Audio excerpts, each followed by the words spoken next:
present na itsura ni Kalex ngayon. Sa tingin ko recovering na siya. Hindi na niya na iisip siguro yung mga namatay niyang tatlong anak. Parang okay na siya. Hindi na siya stress.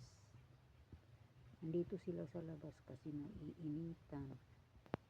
Dito sila naiinitan kasi. Yan, tingin-tingin siya doon sa mga bird. Ano na siya? Medyo nakaka-recover na. Kasi pinapakain ko ng isda at saka wet food niya na tuna. Nag-recover ka na. Si lalaki dito siya sa diyan talaga siya sa putikan para sa lupa talaga kasi malamig yung lupa. Ito yung favorite niya na lugar. Pag gabi doon naman siya sa loob ng banyo kasi malamig yung lugar. Ito si Tomcat. Dalawa na lang talaga itong aking mga Persian cat. Dalawa na lang sila natira. Meron akong isa half Persian, si Heart.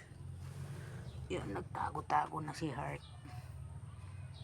Ayaw niya magpaligo. Gusto niya, mas gusto pa niyang kamutin ng kamutin yung katawan niya. Ito si Tomcat. Si Tomcat natin. Oh, ang taba-taba na. Yay!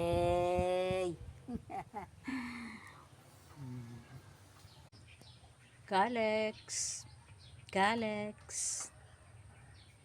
Ito rin yung tinatawag kong kekang. Kalex. Anong tinitingnan mo, Kalex? O yan, recovering na siya. Chumkat. Chumkat.